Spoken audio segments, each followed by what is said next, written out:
When you stop being available all the time, everything begins to change in ways that most people never expect.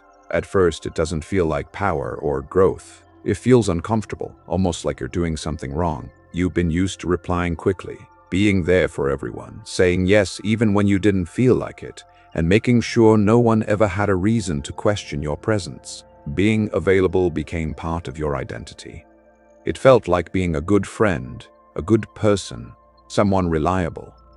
But over time, something subtle starts to happen. The more you make yourself constantly available, the more people begin to treat your presence as something guaranteed rather than something valuable. This is where the shift begins. Not in others, but in you. You start to notice that your time is no longer respected the same way. Your energy gets used without being appreciated.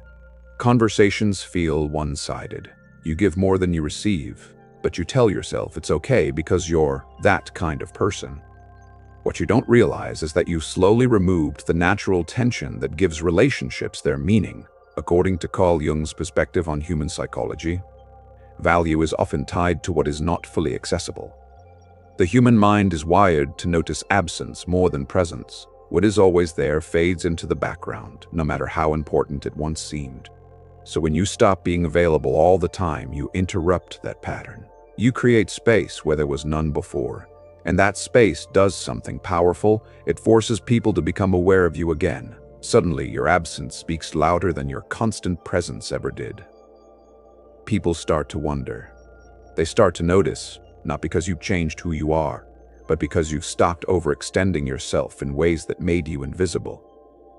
But this change is not really about them. It's about reclaiming something you didn't realize. You were losing your sense of self. When you're always available, your life slowly becomes centered around others. Your time is no longer your own. Your priorities shift without you noticing. You begin to measure your worth based on how needed you are, rather than how aligned you are with yourself. And that's where the real danger lies, because being needed is not the same as being valued. When you start stepping back, even slightly, you begin to reconnect with your own time, your own thoughts, your own direction. You realize how much of yourself you had been giving away in small, unnoticed pieces. And at first, it feels unfamiliar. There might even be guilt. You might feel like you're disappointing people or breaking an unspoken expectation. But what you're actually doing is restoring balance, something that should have been there from the beginning. And here's the paradox. The less you chase connection, the more authentic it becomes. When people can't always predict your availability, your presence becomes intentional instead of automatic. Conversations gain depth because they are chosen, not default. Respect begins to replace assumption, and those who truly value you will adjust, not because you demanded it, but because your absence revealed your importance. At the same time, something else becomes clear. Not everyone will respond positively to this change. Some people were only comfortable with you when you were easy to access, easy to rely on, and easy to take for granted. When that version of you disappears, so do they. And that might feel like loss, but in reality, it's clarity. It shows you which connections were built on mutual respect and which were built on convenience. Carl Jung believed that individuation, the process of becoming your true self, requires separation from the expectations and projections of others. It requires you to step back and ask a simple but powerful question. Am I living in a way that reflects who I truly am, or am I just responding to what others expect from me? Constant availability keeps you trapped in those expectations. It keeps you reacting instead of choosing.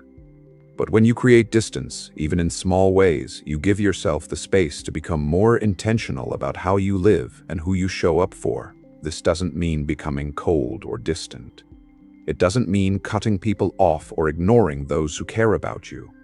It means being selective. It means understanding that your time and energy are limited, and where you place them determines the quality of your life.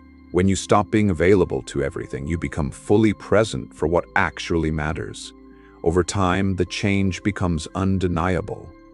You feel more in control of your life. Your relationships feel more balanced. Your sense of self becomes stronger because it's no longer dependent on constant external validation. And perhaps most importantly, you stop feeling invisible in your own story.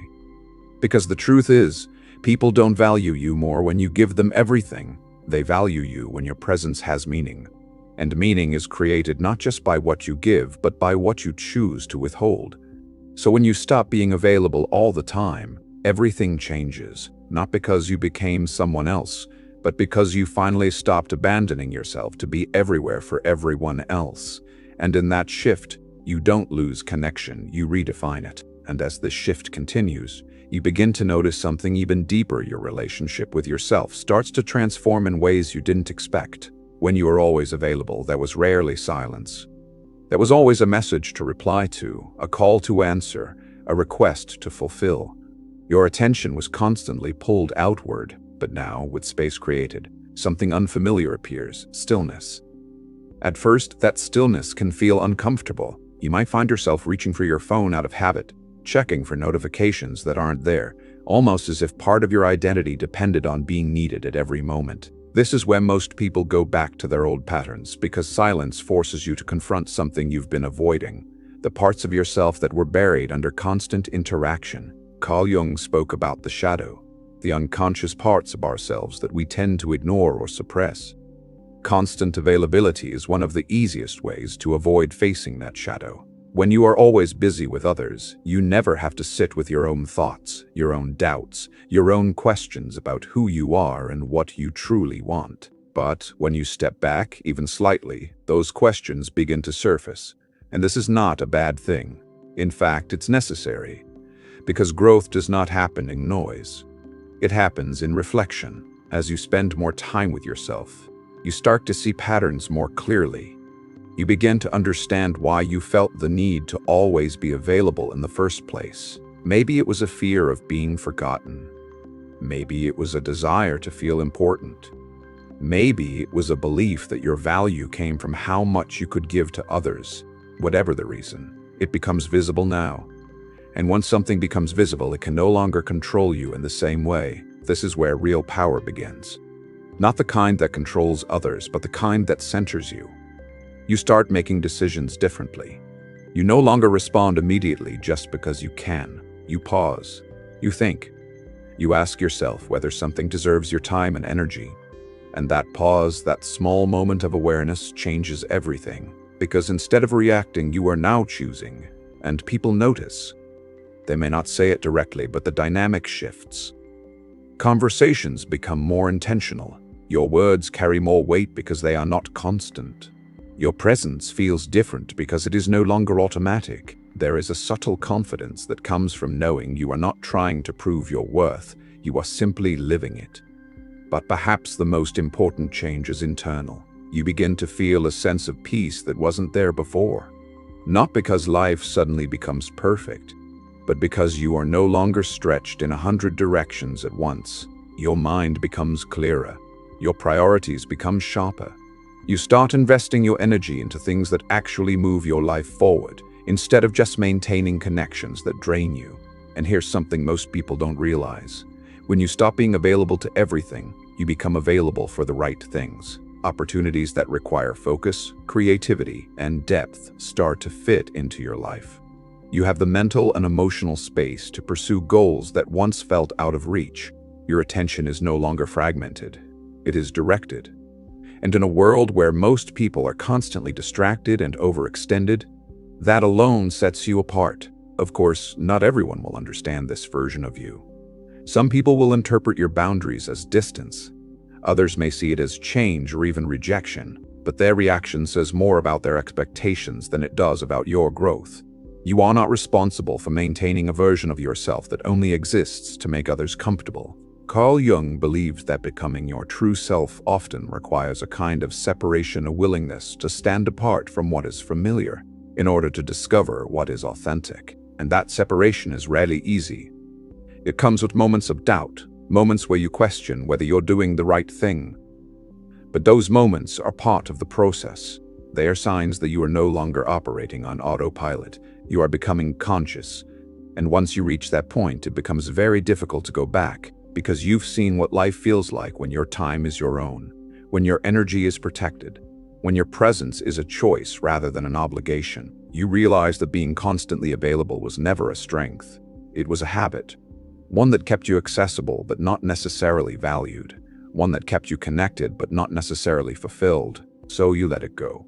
Not completely, not in a way that isolates you, but in a way that aligns you. You become someone who shows up with intention, who gives without losing themselves, who connects without abandoning their own needs. And in doing so, you create a different kind of life, one where your presence matters not because it is constant, but because it is real.